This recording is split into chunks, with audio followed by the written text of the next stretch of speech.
Alright, so we're going to be talking about the topic of ubiquitous computing, which is in the readings for this week. And so just a quick definition when we start off.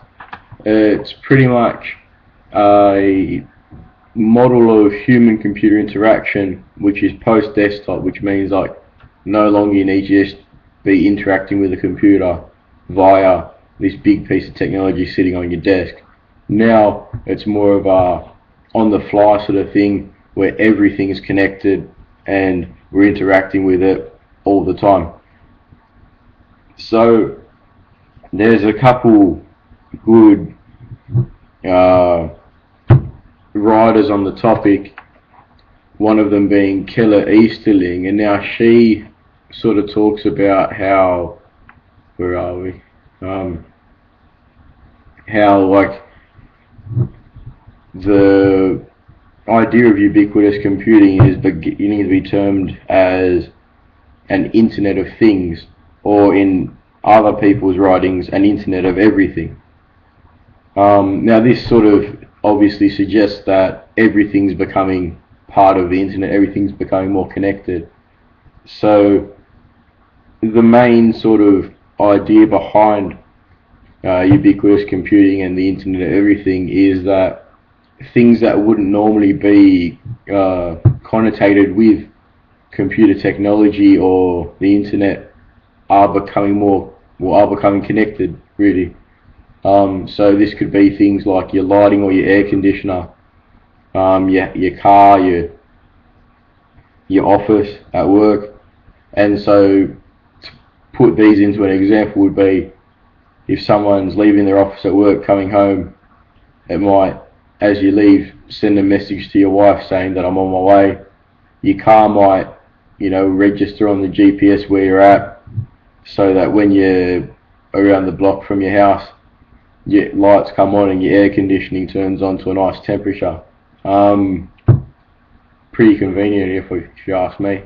But I suppose that it's only a new technology to begin with, new sort of concept. However, it's been noted that by about 2020, a lot more things will be connected, and we'll probably be seeing the early, if not recently advanced, beginnings of this new way of living. Writers such as John Johnston and Bill Wasick talk about how this is going to revolutionize, societal living. It's going to help by, providing us access to, better services, improving quality of life in the sense that, it makes it easier, really.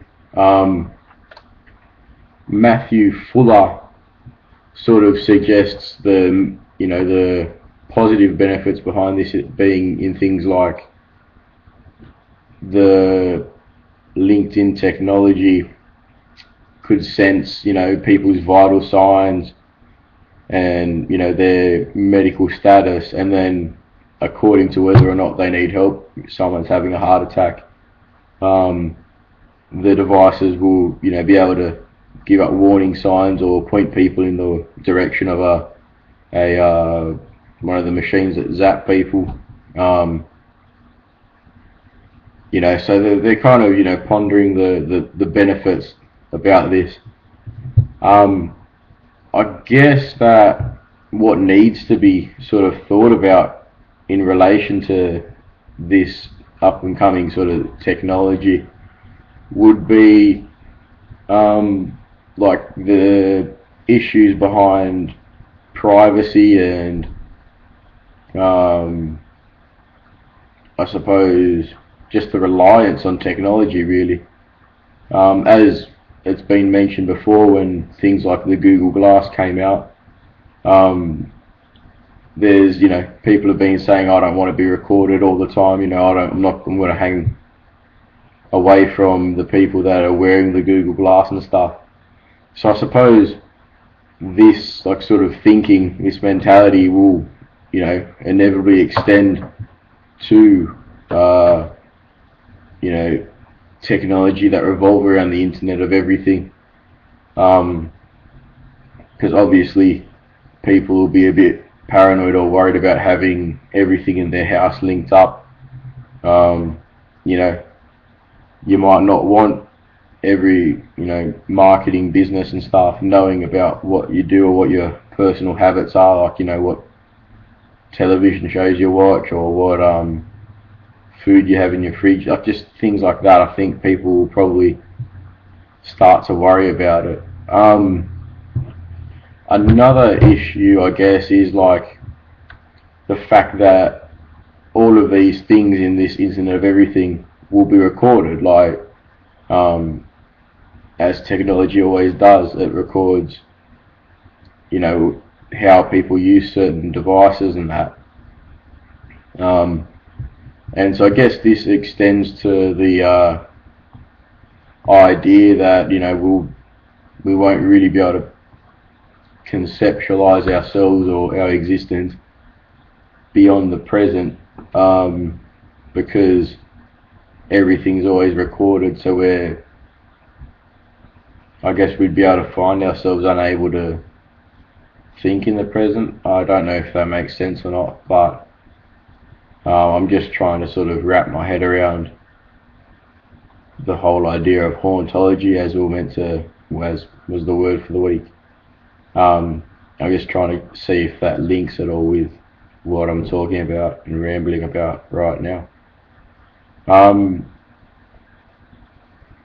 Yeah, just trying to see if I've missed anything really. I probably have, and you probably mark me down for it, but what can I say? Yeah, so pretty much in summary, ubiquitous computing relates to the idea of the Internet of Everything. And this is supposed to be beneficial for everyone in the sense that life will be convenient for those who can afford it. That's the other thing we should probably look at. Will everyone be able to afford the Internet of Everything? Obviously, only if you have money or an internet connection, you'd be able to access the Internet of Everything. It's probably should be worth looking at whether or not the third world or the poorer countries will ever's probably a bit drastic, but whether they'd be able to experience the same rapid change as we are gonna be experiencing in the next 20 years.